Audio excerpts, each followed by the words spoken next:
Fra the Spectator.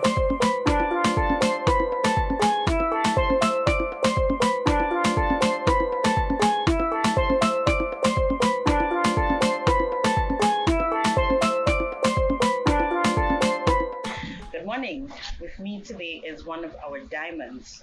You know, diamonds are very rare, but diamonds are very important. And in our expanding cricket, the business of cricket, the sport of cricket, we have Joel. I pronounce it correctly. I want to make sure I get it. Joel. Joel. I have Joel Andrews with us this morning. The Andrews represents the best of our youth upcoming talents. He is, how old are you, Joel? 17. He's 17 years old, and he would have started this journey a very long time ago. Today we're going to trace his journey and give him an opportunity to look forward with us where he's going. Good morning, Joel. How are you? Good morning to you and everyone that's here. And first, let me congratulate you on your journey to date.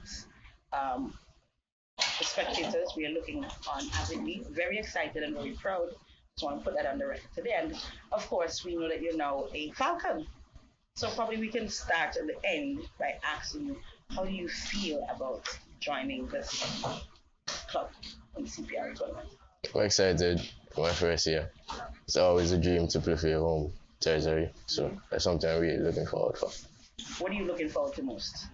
Meeting bigger players and quality players like that. Just playing with them, that's always my dream. So let's go way back. When did you start playing cricket? I started playing cricket at age 6 6. Where? at Young Masters Sports Club.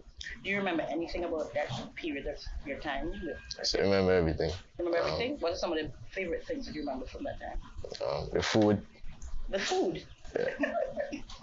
Okay. What was important? What was so interesting about the food? What, you used to get food after each match? Yes, I enjoyed the finger food. Okay.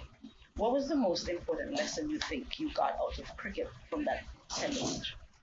I think it really taught me like time management, because if you wasn't on time to training or like a game, you wouldn't be able to participate. So who was your coach at that time?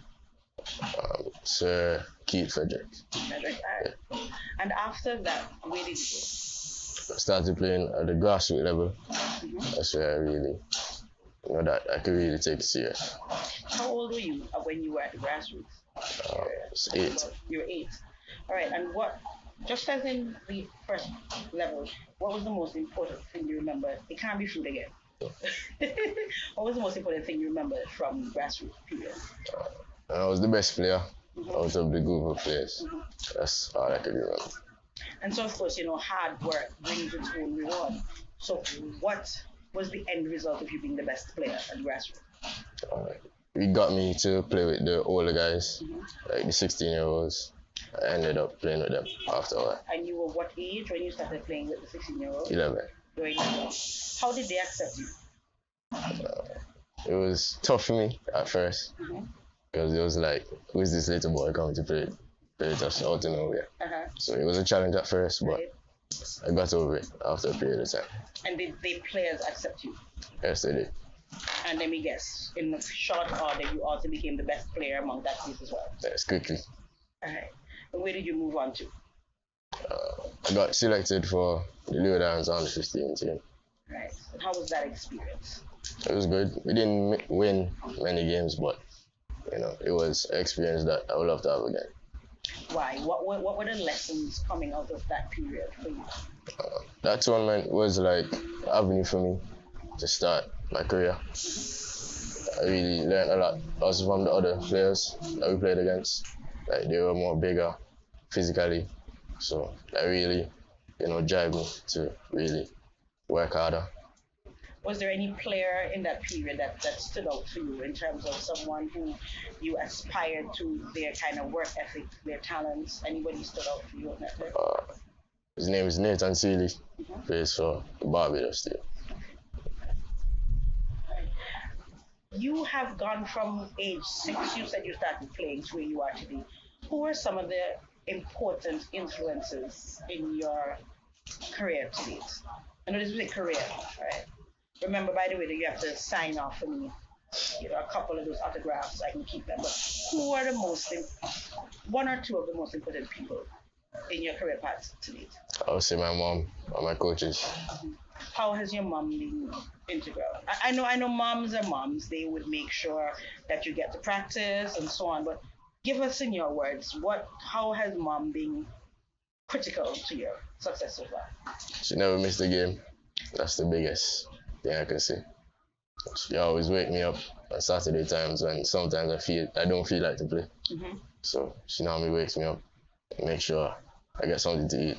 And then she always put me in a good place before the game that I really need as a player. So I'm also told that your brother plays cricket, and somebody whispered in my ear that he could challenge you for batting.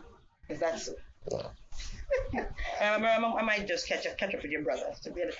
But has he been any influence at all on your career? Yes, for sure. I always want to do better than him, so that always drive me to, just do better than him in anything I do.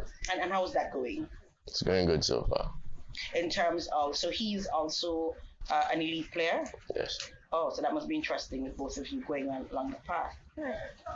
You represented us, the region, in the under 19 ICC tournament. How was that experience? Something that any young player would want to have.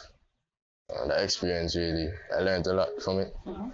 Like playing with quality guys from places around the world. So it's good to see that, we're doing something that they're doing. Mm-hmm. So that's something I really enjoy. And how does that impact you in terms of the future, thinking of the future for West Indies cricket? When you're at that level, you're with the future for all the other countries, all the other cricket playing nations, and then you end up being one of those in the elite final team. How does that make you feel in terms of looking forward for West Indies cricket? Going forward, I know West Indies cricket, we will compete in the future. Mm-hmm. Because in that tournament, we did extremely well. Mm-hmm.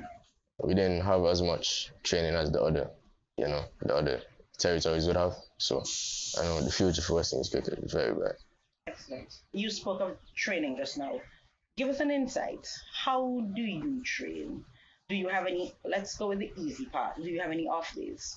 No. So how do you train? What's a typical day for you if you're not in competition? I would run in the mornings for 30 minutes. Mm-hmm. And then I have a friend where we would go to the nets and train for 2 hours in the morning. Then we would rest for lunch.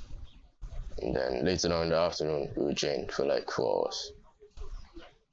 And in this training, because like right now we know you're doing your CXCs, for example. And by the way, continued best wishes for your CXCs. We have to get a little balance to get the business side of the cricket going. But with school, how does that impact your training, please? Or rather, how does training impact school? Should I ask it that way? Yeah. Or how school impacts the training? School. Okay. Sometimes I don't get to train as long as I would want to, right. Because I have to go to school. Mm-hmm. So, but I think I learned to balance it out, so it's not really a challenge for me at this point. And you also played with you got selected for the Leeward Islands team. So that means you're definitely playing with the bigger boys, with the men's team. How was that experience? It was great. I really learned a lot from them over the short period of time that I played. Mm-hmm. So that's something I'm looking forward to. If you were to identify maybe one or two persons besides your mom, who would you consider to be your mentors? Who would they be? Sylvester Joseph, my brother, of course, and Shema Pereira. So the hard question comes. So we're going to go with your brother first. Why is your brother a mentor? He just taught me a lot outside of cricket. Outside of cricket? Yes. So y'all have a healthy relationship? Yes. Okay. And what about Sylvester Joseph? It's more on the cricket side of things. He really, push me and tell me he know that I'm better than the other players. So that really motivated me to just keep working. All right. And the last person, Shema? He's the person that I train with. Okay, all right. That's cool. So in terms of now you're moving towards being a part of the West Indies Academy at 17. How are you aware of the age groups of the other persons that will be in the academy? Are you all around a similar age? No, I'm actually the youngest player apart of the setup. All right. And have you all started to train already? Yes. And how is it being in the camp? Clearly very talented among, well, I won't say your peers, just a little above your peers. How has that experience been? It's not anything I can handle, so it's just for me to adapt to the environment and just keep working. I'm gonna come right back now to the Falcons, and I'm gonna now, just before I ask you about you again, but how do you feel as a cricket professional? Notice where I'm taking you, right? Cricket professional. That's where we're going. Knowing that in Antigua we have a professional setup that would allow more Antiguans to come through, more players like yourself to have an avenue to be seen on the global stage.